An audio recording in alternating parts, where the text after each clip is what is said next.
Hello friends.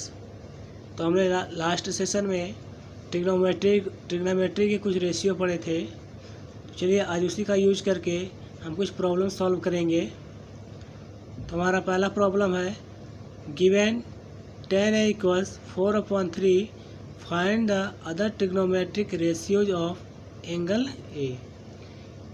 यानी कि तो हमें गिवन है वो दे रखा है tan a = 4/3।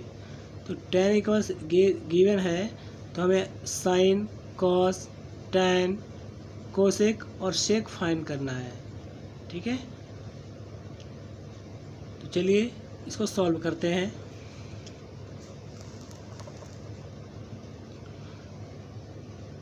तो हमें गिवन है tan a = 4/3।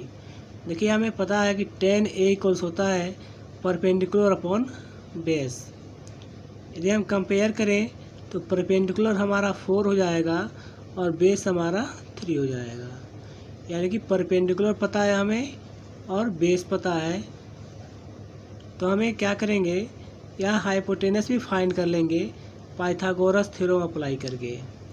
ठीक है, आप चाहे तो यहाँ पे एक राइट एंगल ट्रायंगल भी बना सकते हैं। हमने यहाँ पे ट्रायंगल ABC बनाया हुआ है।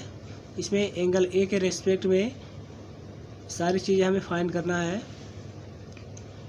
तो एंगल ए के रेस्पेक्ट में परपेंडिकुलर BC हो जाएगा और बेस AB हो जाएगा। तो परपेंडिकुलर हमारा 4 है, यानी कि BC साइड 4 है और AB 3 है। तो हमें हाइपोटेनस AC की वैल्यू फाइंड करना है कि AC की वैल्यू क्या होगी। तो चलिए पाइथागोरस थ्योरम अप्लाई करते हैं। तो पाइथागोरस थ्योरम यानी कि पाइथागोरस प्रमेय है हाइपोटेनस का स्क्वायर = परपेंडिकुलर का स्क्वायर प्लस बेस का स्क्वायर, यानी कि कर्ण का वर्ग = लंब का वर्ग प्लस आधार का वर्ग। तो हाइपोटेनस हमारा AC साइड था, परपेंडिकुलर BC और बेस AB है। तो सबकी वैल्यू पुट करेंगे। AC तो हमें फाइंड करना है, पता करना है। BC परपेंडिकुलर है,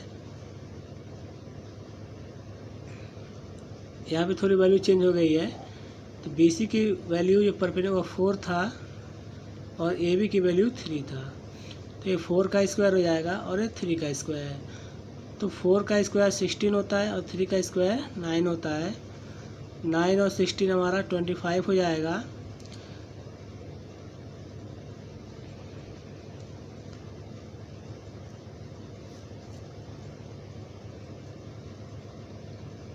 तो AC इक्वल्स हो जाएगा √25, यानी कि 25 का स्क्वायर रूट फाइंड करना है।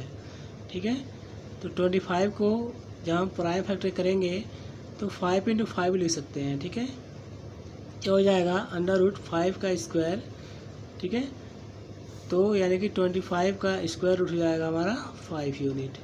ठीक है, तो जो 5 है ये तो हमारा हाइपोटेनस आ गया। अब तो हमें हाइपोटेनस भी पता है, परपेंडिकुलर भी पता है और बेस भी पता है। ठीक है, तो हम सारे रेशियो आसानी से फाइंड कर सकते हैं फॉर्मूला अप्लाई करके। देखिए हमें ऑलरेडी पता है कि साइन A = होता है परपेंडिकुलर अपॉन हाइपोटेनस। ठीक है, तो परपेंडिकुलर की वैल्यू 4 है और हाइपोटेनस की वैल्यू 5 है। तो साइन A = हो गया 4/5। फिर कॉस A = होता है बेस अपॉन हाइपोटेनस।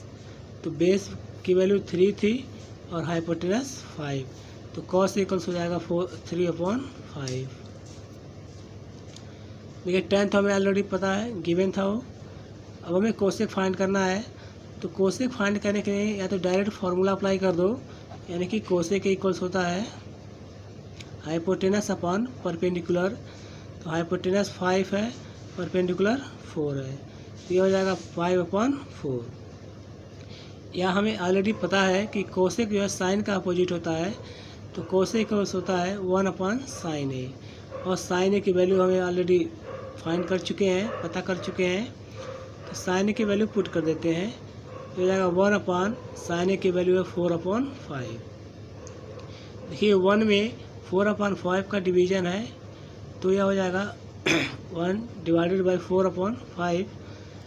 तो फ्रैक्शन का डिवाइड पॉसिबल नहीं होता है, तो इसको मल्टीप्लाई कर देते हैं और 4/5 का रेसिप्रोकल कर देंगे, ये हो जाएगा 5/4। तो इसका 1 में मल्टीप्लाई करेंगे 1 5 या 5/4। तो कोसेक ए की वैल्यू हो जाएगी कोसेक ए इक्वल्स 5/4।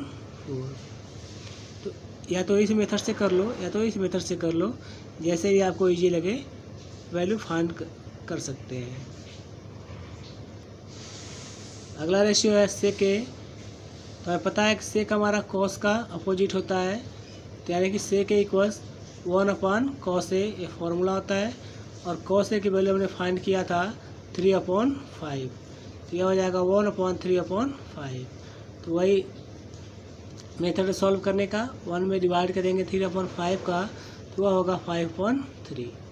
तो सेक ए इक्वल्स हो गया हमारा 5/3। या डायरेक्ट फार्मूला अप्लाई कर सकते हो, सेक ए इक्वल्स हाइपोटेनस अपॉन बेस। तो हाइपोटेनस 5 है और बेस 3 है, तो सेक ए इक्वल्स हो जाएगा 5/3। अगला रेशियो है cot A. Cot A equals होता है 1/tan ए। tan ए की वैल्यू 4/3 है। इसको सॉल्व करने के बाद कॉट ए की वैल्यू आएगी 3/4। या डायरेक्ट फार्मूला अप्लाई कर दो, कॉट ए इक्वल्स होता है बेस अपॉन परपेंडिकुलर। तो बेस हमारा 3 है, परपेंडिकुलर 4 है, तो कॉट ए की वैल्यू आ गई 3/4। तो इस मेथड को अप्लाई करके हमें जितने भी रेशियो फाइंड करने हैं फाइंड कर सकते हैं।